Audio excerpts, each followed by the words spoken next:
Two more matches followed in the nightcap at Liberty High School, and one of them featured yet another team ranked in the state, this time in the 3A classification. Defending state champion Parkland entering the year as the #2 team in Pennsylvania, and they kicked off things against Freedom in LVC play. Mike Briscoe has the highlights.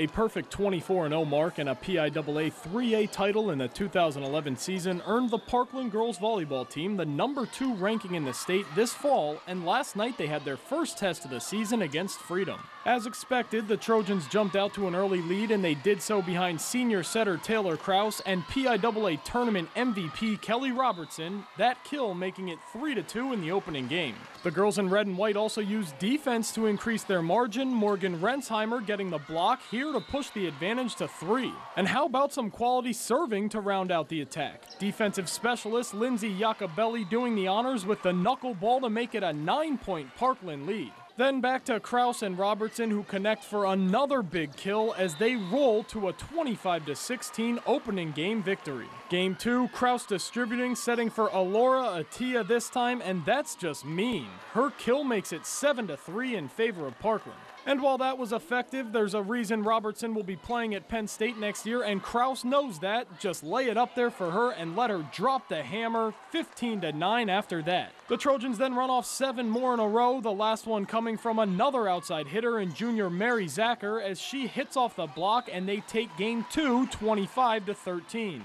And game 3 was just a different chapter of the same story. Krause to Robertson and the ball hitting the floor and hitting it hard, 5-3 at that point. But again, lots of weapons at Krause's disposal, and she would utilize all of them. Here it's Callie Cratcher going through the block to make it a 6-point lead. Then up 19-12, something new for the Trojans. Okay, maybe not. Krause to Robertson, and if it ain't broke, don't fix it. Then on match point, the last thing LVC teams want to hear, Kelly's younger sister, Brooke Robertson, just a sophomore, taking the last of Krause's 38 assists and getting the kill to end it. Parkland sweeps it, winning game 3, 25-15. The areas that we're looking for as far as our passing and our defense was pretty consistent. In our transition offense, we got some good touches, serving aggressively, but we served a little bit too deep. So we got to find, I think our volleyballs at practice might be a little underplayed, so we'll make that adjustment.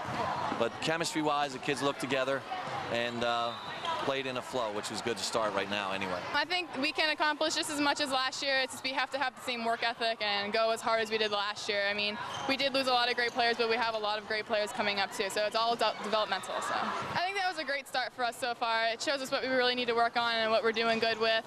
It shows that the league's going to be good this year. Freedom did a good job against us, and I think it's a good starting point. An undefeated season and state gold are not the only things that last year's Parkland team accomplished. As a result of that historical year, combined with the rest of his 9-year coaching career, Krause will be inducted into the Pennsylvania State Volleyball Coaches Hall of Fame this December. On the scene at Liberty High School, Mike Briscoe, 2 Sports. So congratulations to Coach Krause, and we'll see what happens in the Lehigh Valley Conference when it gets to districts. Again, Central Catholic has dropped to 2A, so Central Catholic and Bethlehem Catholic are 2 teams to beat, and Parkland's still a team to beat in 3A, I would think. Set her in the Hall of Fame, man. Set her in the Hall of Fame. Congratulations, Coach Krause.